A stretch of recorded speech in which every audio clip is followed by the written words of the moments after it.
Muy buenas noches, con ustedes la emisión estelar del Noticiero Nacional de Televisión. Así es, muchas gracias por estar con nosotros. De inmediato comenzamos con nuestros titulares. Exhorta a Machado Ventura a incrementar áreas para el cultivo de tabaco en Pinar del Río. Sobresale labor asistencial y humana del Cardiocentro de Santiago de Cuba en 2014. Acuerdan agenda de cumbre de UNASUR a celebrarse en Ecuador. Incrementa Cuba las preseas doradas en Veracruz 2014. El segundo secretario del Comité Central del Partido, José Ramón Machado Ventura, llamó en Pinar del Río a incrementar las áreas de siembra de tabaco por las condiciones únicas que posee ese territorio para su cultivo. La garantía de la presente campaña tabacalera y el crecimiento de las superficies de siembra para el futuro en Pinar del Río depende de concebir una estrategia que abarque todo el año, puntualizó el segundo secretario del Comité Central del Partido, José Ramón Machado Ventura. De esa forma, dijo, no existirán atrasos con la llegada de recursos y cada etapa dará un mayor rendimiento. El también vicepresidente cubano afirmó que la recuperación del tabaco pasa por asegurar la preparación de las tierras, pero también los medios y equipos, una tarea que no corresponde a los cosecheros, sino al sistema de la agricultura. En ese sentido, precisó que los resultados de la campaña deben tributar a las inversiones en una provincia con condiciones únicas en Cuba y el mundo para ese cultivo. Con cerca de 16.000 hectáreas previstas para la siembra, los vegueros pinareños deben alcanzar el 52% de las áreas cubiertas antes de que finalice noviembre. La producción de tabaco del país depende de lo que ustedes logren aquí, concluyó Machado Ventura. Desde Pinar del Río, Ramón Crespo Hernández, Sistema Informativo de la Televisión Cubana. Inaugurado por el comandante en jefe Fidel Castro el 12 de enero de 1987, el Cardiocentro de Santiago de Cuba ya supera las 6.800 cirugías. Con un elevado índice de supervivencia, el centro beneficia a pacientes de las provincias orientales. Cuando Arnaldo Pino Rodríguez, un holguinero de 65 años de edad, se adentraba en los pasillos del Cardiocentro de Santiago de Cuba, jamás pensó, a pesar de su angina, que llevaría una enorme cicatriz en el medio del pecho. En cuestión de 10 meses llegué a ponerme bajo la lengua 800 nitroglicerina, puesto que yo caminaba 100 metros y eran los dolores, no aguantaba de noche, yo nada más podía dormir hacia la izquierda. No podía dormir hacia la derecha ni boca arriba, me eran muchos los dolores, muy frecuentes. Su patología lo llevó inmediatamente al quirófano para someterse a una revascularización coronaria, una de las intervenciones quirúrgicas más complejas dentro del mundo de la cardiología.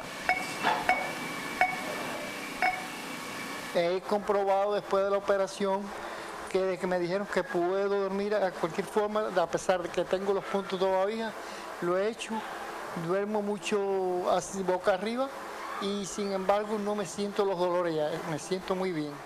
Ahora su nombre se endosa a una larga lista de pacientes que han sido operados con éxito en esta institución, superando las 6.800 cirugías desde su existencia.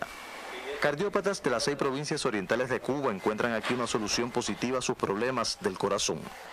Las enfermedades cardiovasculares representan la segunda causa de muerte en Cuba, al igual que en la ciudad de Santiago. Había que cambiarme la válvula. A Víctor Samada, por ejemplo, con solo 31 años, se le realizó una cirugía valvular mitral y desde entonces ha mejorado su condición física considerablemente.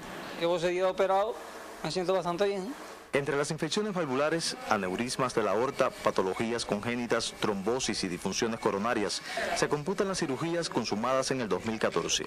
Este año tenemos casi 300 operaciones y seguimos con una supervivencia elevada, alrededor de un 95%.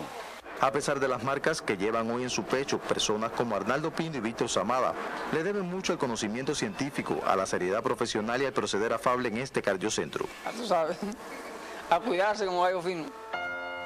Ahora, como miles, pueden seguir adelante con sus vidas. Desde Santiago de Cuba, Cusco Tarradel, Sistema Informativo de la Televisión Cubana.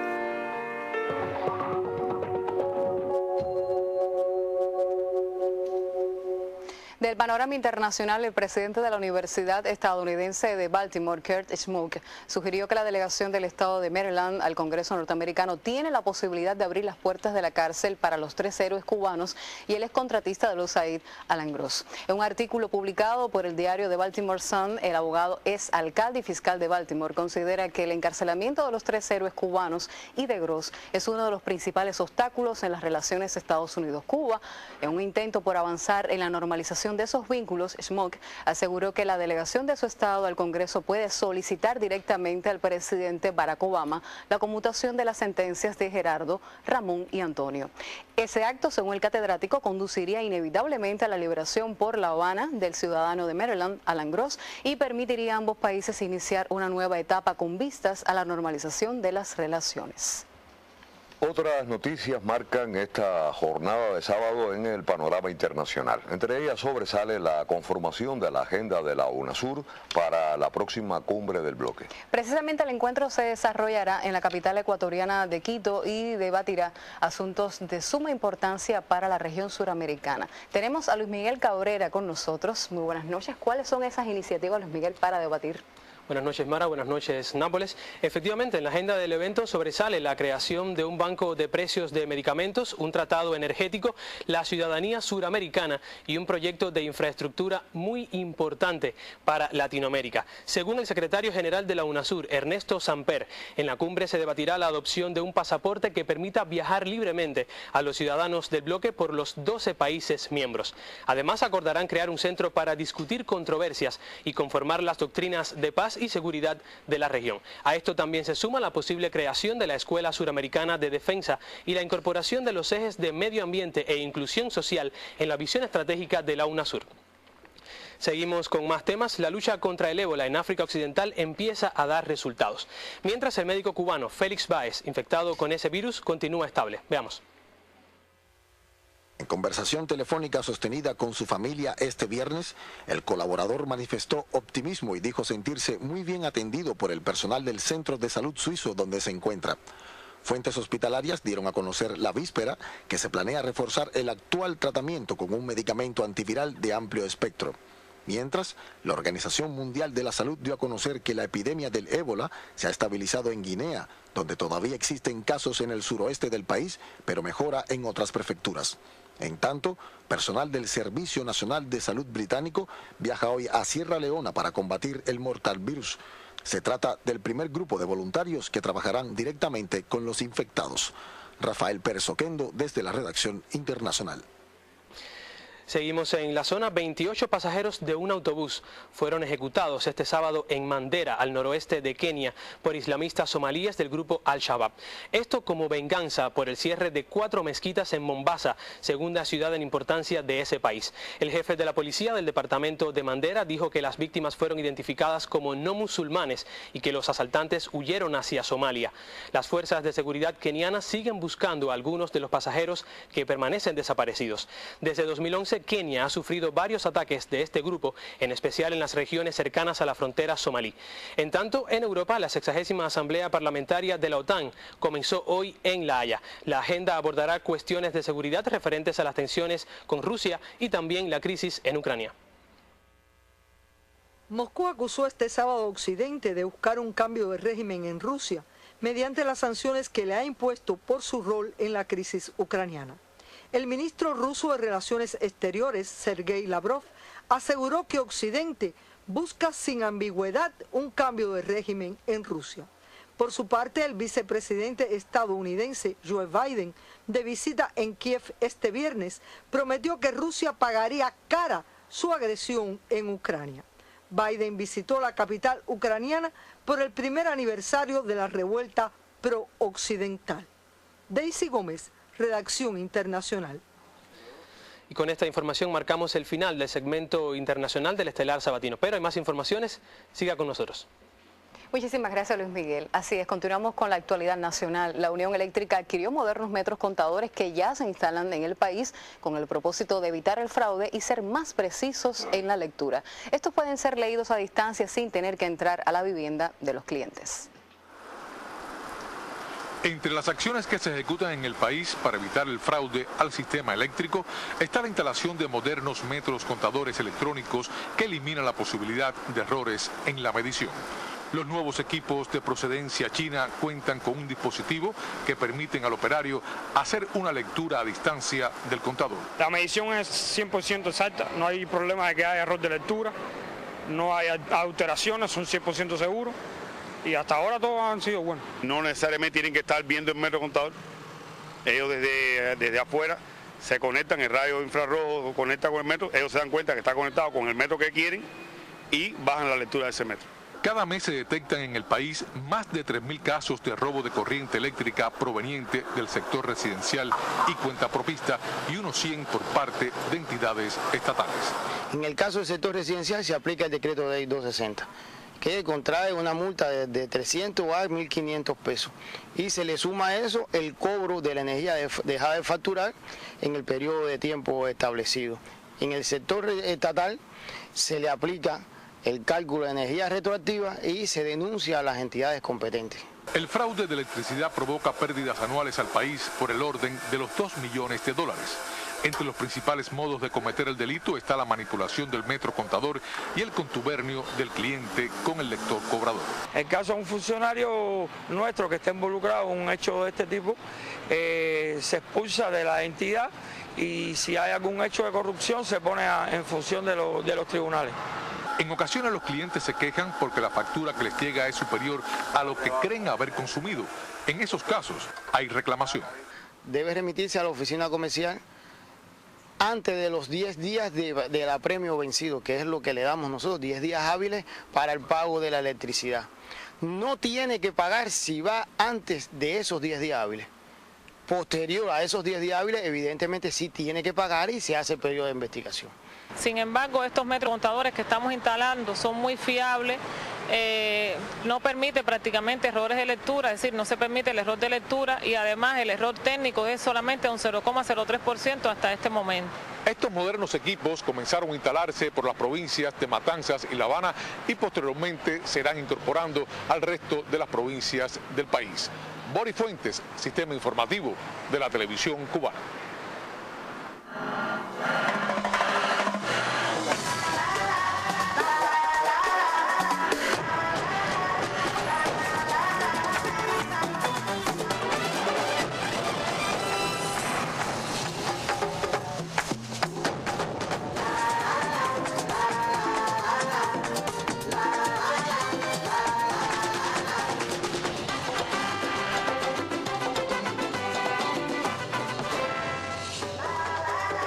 Hola, ¿qué tal? Y Cuba ha tenido este sábado otra provechosa jornada en estos Juegos Centroamericanos y del Caribe, al cosechar 7 medallas de oro, 4 de plata y 1 de bronce hasta el momento. Los títulos se llegaron en el tiro deportivo en la pistola a 25 metros para damas, donde hubo oro por equipos, y en el individual con Laina Pérez. El tiro con una excelente cosecha para nuestro país, con 12 títulos hasta la fecha y ya ganador de estos Juegos por países en esta disciplina. Otro dorado nacional fue Iván Cámbar en las pesas, quien se colgó la primera plaza en el ejercicio del envión con 191 kilos y récord para los Juegos, después de salir con plata en arranque. En esta propia disciplina, Cuba logró oro y plata en arranque con Joelmis Hernández levantando 160 kilos y Yadel Núñez 155. En estos momentos se está efectuando el envión y los cubanos van en las primeras posiciones. En el judo, la primera presea llegó por obra de Yalenes Castillo en los 78 kilos cuando ganó todos sus combates en un todos contra todos ante la poca cantidad de competidoras en la división.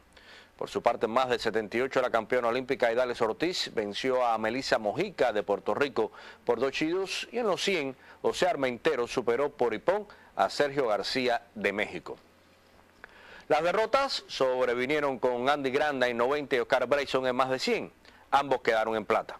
En los deportes colectivos, el hockey masculino pasó a la discusión del oro al disponer de Barbados 6-0. En balonmano para hombres, Cuba enfrenta a México ahora mismo, mientras el baloncesto femenino desarrolla su juego ante México buscando su pase a la gran final. En el boxeo, Erislandy Sabón será esta noche el único competidor por nuestro país. Este domingo abre el atletismo con la marcha sin competidor por Cuba. El bádminton con el concurso por equipos mixtos. En el baloncesto femenino esperamos la presencia cubana por oro. En boxeo habrá 4 representantes nacionales. En ciclismo tendremos ruta. En hockey femenino discutiremos el oro ante Dominicana. Y el judo termina su concurso con las pruebas por equipos. También el tiro con arco podrá sumar medallas con Juan Carlos Steven en lo individual y bronce por equipos. Y a propósito de la jornada del judo, hoy declaraciones de los medallistas dorados por Cuba. Daily Sánchez Lemos con el informe. Fue un año malo, como el que dice, tuve problemas de salud al principio del año, pero bueno, poco a poco nuestro camino es así. Tenemos que seguirnos forzando. Largo y nada, sí, empezamos a cosechar poquito a poco. En el Mundial, el Panamericano de Ecuador, y bueno, aquí estamos dando todo. Ahora los Panamericanos del año que viene y pensando ya seguro en Río de Janeiro. Sí, ahora tengo competencia en Japón ahora en el mes de diciembre, pero bueno, seguimos preparándonos para el Panamericano del año que viene. Ya este es mi segunda Juegos Centroamericanos, ya había ido a otro. En Cartagena ya tengo esa gran experiencia y nada, fui por el oro siempre. Tienes una familia dorada centroamericana porque ayer la pelota se coronó y Fran Camilo estaba. Sí, Fran estaba aquí apoyándome y nada, tenemos una familia centroamericana. Y el saludo para el pueblo de Cuba. Sí, un saludo y esta medalla es para mi pueblo y para mi familia que se lo merecen. Mañana vamos a estar compitiendo por equipo, donde también esperamos alcanzar otra medalla de oro en la rama femenina. Hoy mismo tenemos 7 medallas de oro y una de plata. Muy buen resultado y mañana, si Dios quiere, iremos por otra de oro. Sí, a mi familia, a mi mamá que cumplió años hace 3 días atrás, a todas las personas que me quieran, que me acompañan, a mi pueblo de Cuba, a mi presidente Raúl Fidel, a los 5 héroes que bueno, antes de venir para acá estuvieron con nosotros, bueno, algunos de ellos como es René, apoyándonos y dándonos la vibra positiva para bueno, este gran evento y bueno, aquí está el resultado para ellos. En estos momentos en el medallero, México 61 de oro, Cuba 55. Deportes, Hernández Luján. Gracias, Luján. Continuamos con otras informaciones. Organismos internacionales relacionados con el desarrollo de las fuentes renovables de energía sitúan a Cuba entre las naciones de Latinoamérica y el Caribe con amplias posibilidades para el uso del viento con fines energéticos. Entre las proyecciones del Ministerio de Energía y Minas para expandir en el país la eólica, aparece la presentación a la inversión extranjera de 2 proyectos a ejecutarse en la franja norte del oriente cubano. El Atlas Eólico de Cuba confirma el alto potencial con que cuenta el archipiélago cubano para desarrollar esa fuente renovable. Trabajos de exploración en los últimos 5 años y actualizados de forma periódica exponen que las áreas más favorables son las de la costa norte del centro oriental del país. Especialistas aseguran que la intensidad del viento a alturas de 10, 30, 50 y 100 metros en esa región es perfectamente aprovechable por los aerogeneradores. Otros puntos del archipiélago cubano también exhiben condiciones naturales ideales para generar electricidad. La posibilidad inicial de inversión extranjera en este sector prevé la ejecución de 2 proyectos de parques. Uno estaría situado en la franja costera de Maicí, extremo oriental de la Isla Grande, con una potencia de 174 megawatts, y el otro en Banes, con una capacidad de generación que sobrepasaría los 100 megawatts. La creación de esos parques eólicos contempla la modalidad de empresa con capital extranjero. Organismos y expertos internacionales confirman que la eólica se ratifica entre los sectores de la energía de más rápido crecimiento al nivel mundial. Grupos ambientalistas defienden esta modalidad energética porque, a diferencia del combustible nuclear y el petróleo, no contamina y no produce gases de invernadero que calientan la atmósfera terrestre. El último ranking internacional de países atractivos para las energías renovables, publicado en septiembre del actual año, señala que Brasil encabeza el índice en Latinoamérica. Igualmente, ese informe reconoce la legislación implementada por el Estado cubano para la inversión extranjera. Bernardo Espinosa, Sistema Informativo de la Televisión Cubana.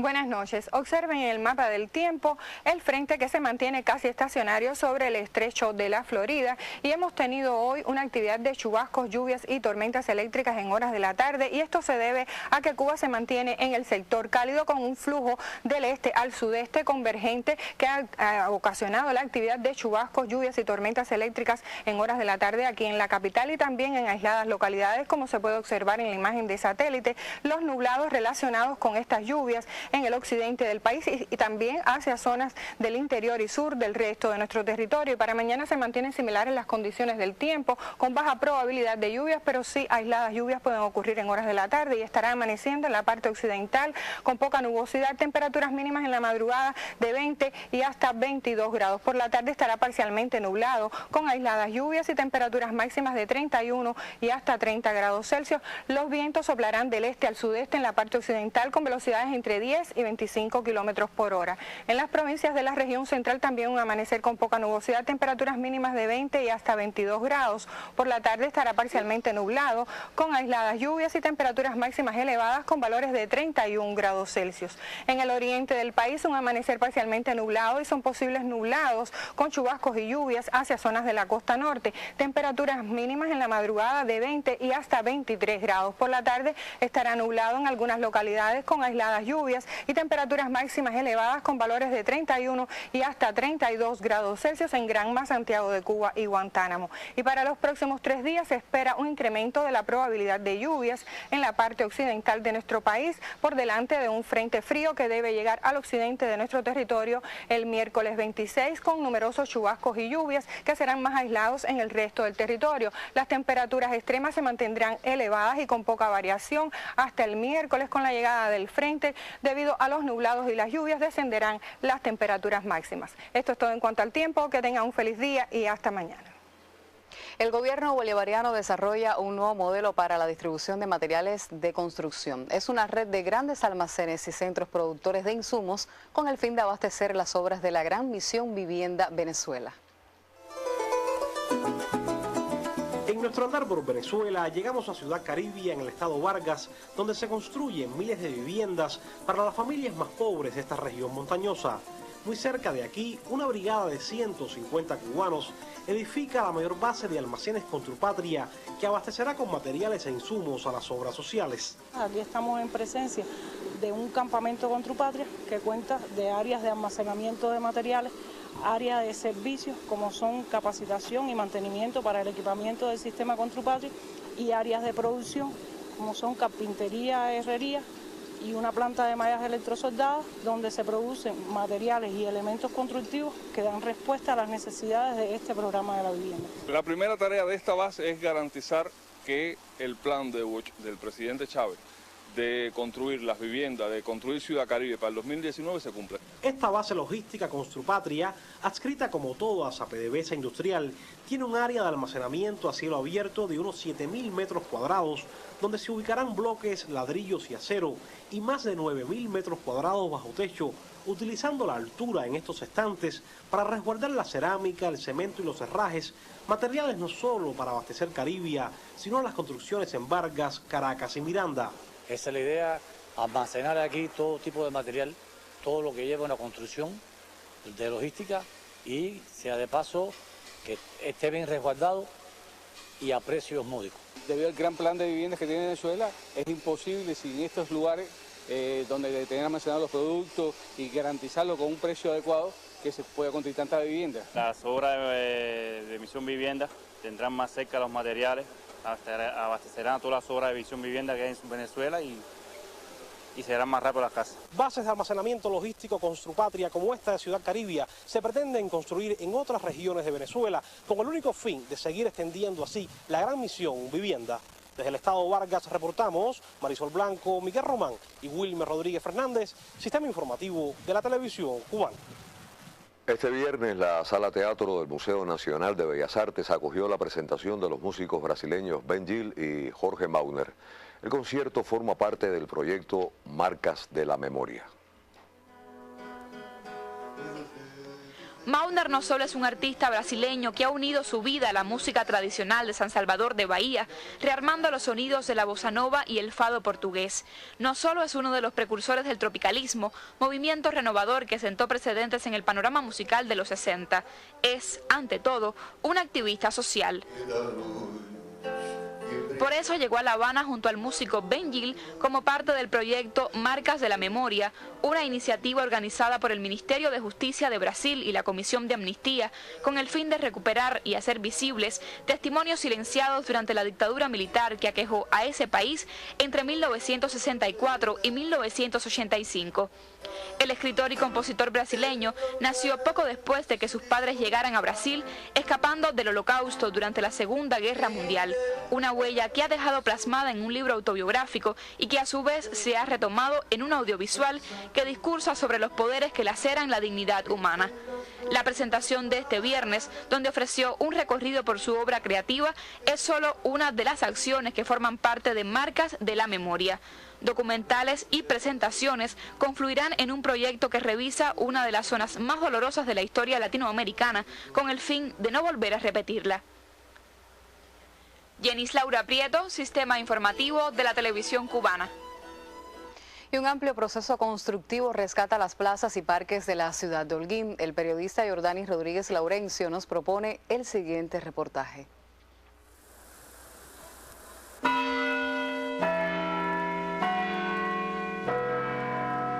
Y este es el Cerro Vallado, el punto más alto de la parte antigua de la ciudad de Holguín. Desde aquí se aprecia toda la majestuosidad de la urbe. Y justamente ya no será una utopía para nosotros los holguineros ver convertidas nuestras principales plazas y parques en monumento nacional. En este minuto han sido declaradas zona de protección.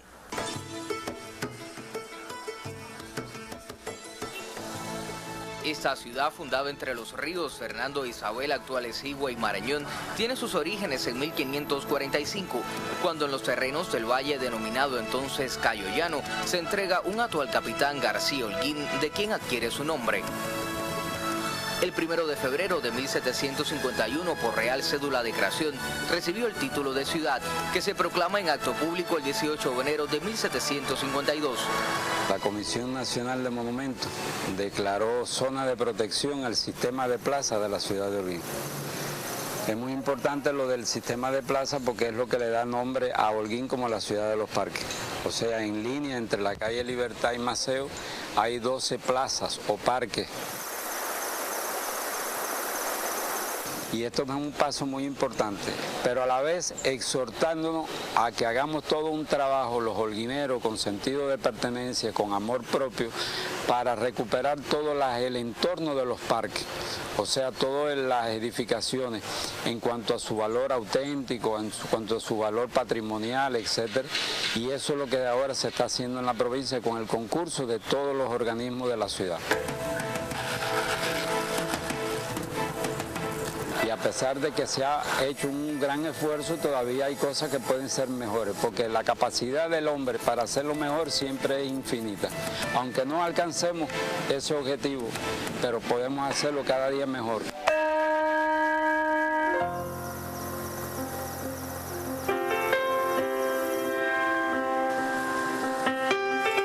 Sea este reportaje un llamado a las actuales y futuras generaciones a preservar la historia de la populosa ciudad cubana de los parques, Holguín. Jordanis Rodríguez Laurencio, Sistema Informativo de la Televisión Cubana. De esta manera llegamos al final de la emisión estelar del Noticiero Nacional de la Televisión Cubana. Por su atención, muchas gracias. Un placer y hasta la próxima emisión.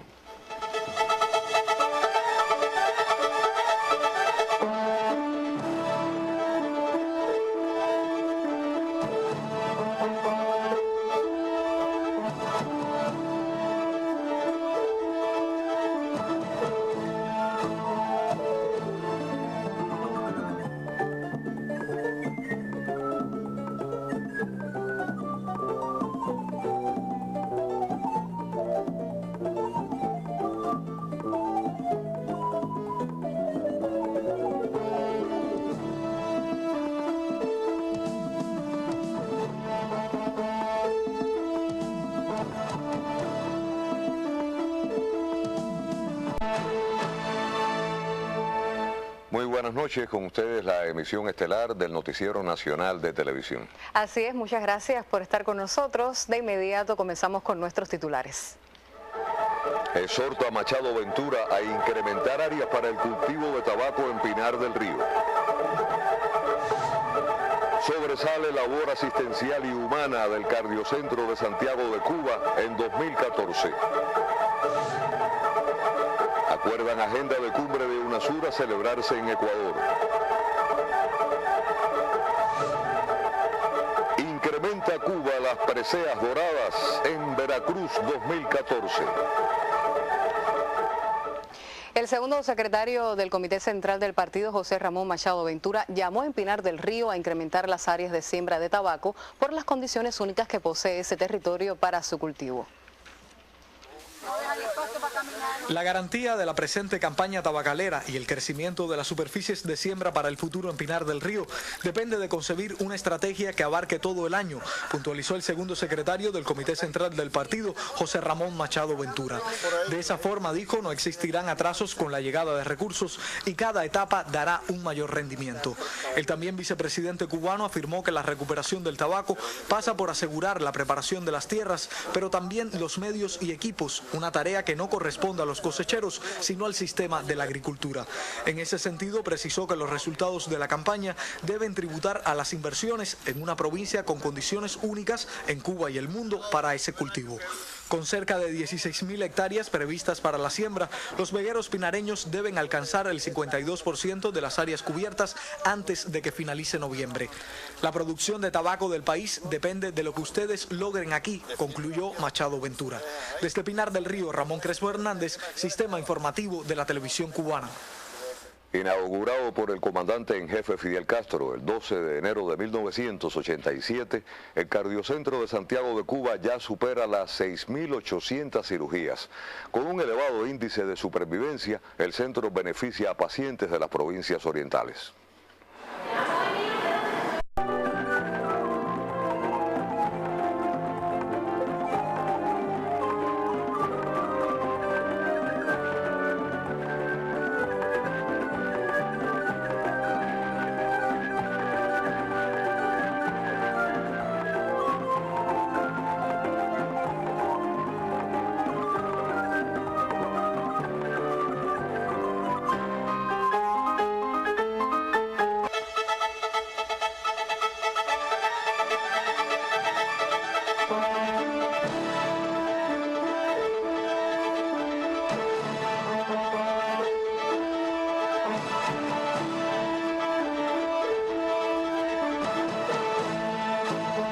Cuando Hernando Pino Rodríguez, un holguinero de 65 años de edad, se adentraba en los pasillos del Cardiocentro de Santiago de Cuba, jamás pensó, a pesar de su angina, que llevaría una enorme cicatriz en el medio del pecho.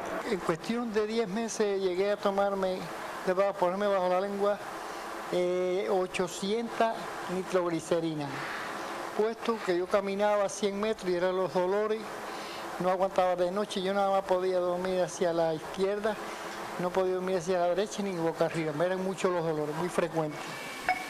Su patología lo llevó inmediatamente al quirófano para someterse a una revascularización coronaria, una de las intervenciones quirúrgicas más complejas dentro del mundo de la cardiología.